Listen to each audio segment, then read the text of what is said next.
Faxineira Lenirge Alves de Lima, de 50 anos, lavava a calçada em Belo Horizonte, quando o empresário Rafael Birro, de 35 anos, passou pelo local.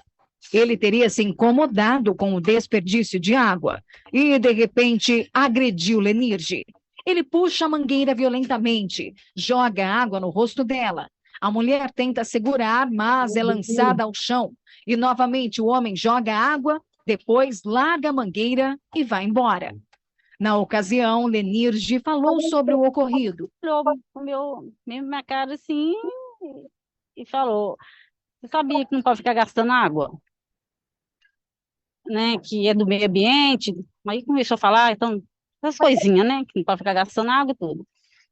Aí, quando eu fui explicar para ele, né, que eu não lavo aqui sempre, né, só de vez em quando, porque tá muito poeirado.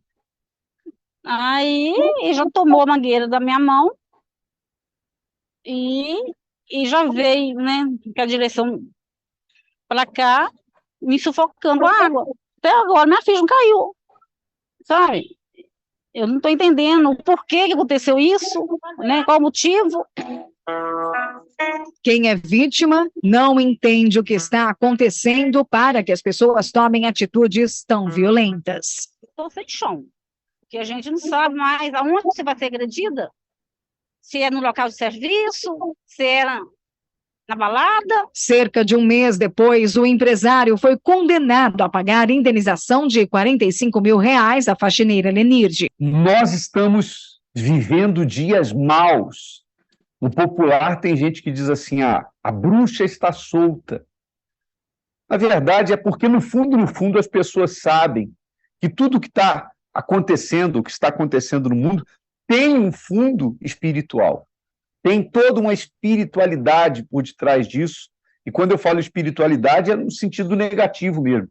Espíritos obsessores, espíritos de descontrole, de bipolaridade, espíritos que fazem com que às vezes pareça ter duas pessoas vivendo dentro do mesmo corpo. Uma hora a pessoa está de um jeito, outra hora a pessoa está de outro.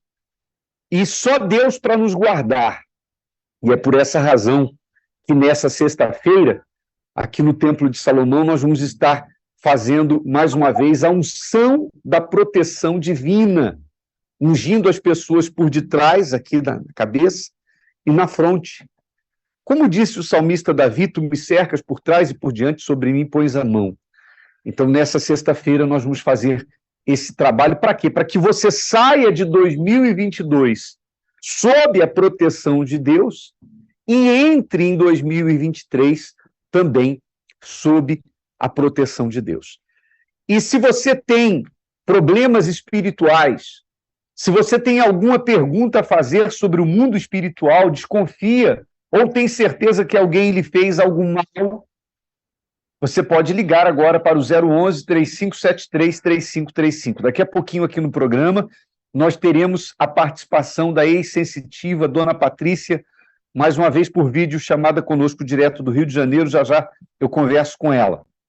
Mas eu quero falar agora sobre isso aqui, ó. Corrente, preste atenção, corrente da sombra do Altíssimo na Catedral do Brás ao meio-dia. Corrente da sombra do Altíssimo na Catedral do Brás ao meio-dia. Quando? Nessa sexta-feira. Que corrente é essa da sombra do Altíssimo? A Bíblia fala sobre estar seguro debaixo da sombra de Deus. O Salmo 91 fala a respeito disso. Será exclusivamente ao meio-dia e especialmente na Catedral do Brás, nessa sexta-feira. Olha só o que diz a Bíblia, aliás, o Salmo 91, sobre a sombra e sobre o horário do meio-dia. Primeiro versículo fala da sombra, olha só, tão conhecido, né? Versículo 1. Aquele que habita no esconderijo do Altíssimo, à sombra do Onipotente, descansará. É para você que diz assim, bispo, eu estou cansado de sofrer. Eu não aguento mais sofrer. Eu preciso de um alívio, de um refrigério. Então, você vai descansar sob a sombra do Altíssimo. E também, falando do meio-dia, diz assim, olha, coloca aí. Não temerás espanto noturno, nem seta que voe de dia, nem peste que ande na escuridão, nem mortandade que assola ao meio-dia. O meio-dia é um horário em que feitiços são preparados. Deixa eu cumprimentar já a dona Patrícia, que está conosco por videochamada.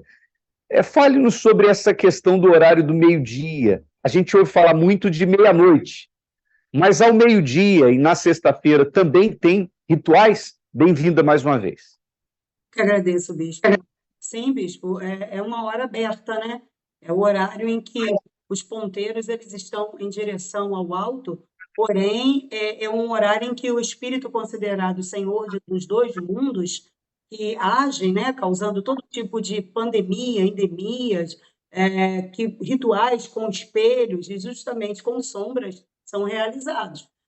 Muitos rituais nesse horário são feitos com espelhos para a pessoa trocar, né, pegar a virtude, a vida da outra pessoa para si e fazer através de um espelho virado justamente para o sol do meio-dia, trazer para si tudo de bom que tem na vida da outra pessoa e fazer também com que a imagem daquela outra pessoa venha a ser destruída. Então, muitos rituais feitos com espelho são realizados nesse horário. Os raios de sol, os raios roxos, também são muito utilizados para causar morte, justamente por pertencer à entidade de cor, né? Que é a Senhora da Praga e Senhora da Morte. E esse ritual ele é feito especificamente também ao meio-dia, entre outros rituais que são feitos para matar. Se existe a sombra do Altíssimo, existe a sombra da morte também. O mesmo salmista Davi também disse, ainda que eu ande pelo vale da sombra da morte. Quer dizer, ele descansava sob a sombra do Altíssimo, mas ele sabia que existia o vale da sombra da morte. Então, nessa sexta-feira, ao meio-dia, nós vamos fazer esse desafio. Vamos entrar na Bíblia, né? Vamos trazer o passado para o presente. Se o Espírito que estava em Pedro é o mesmo que está em nós, então Deus vai operar. Quem vier, verá. 70 minutos de reunião nessa sexta-feira.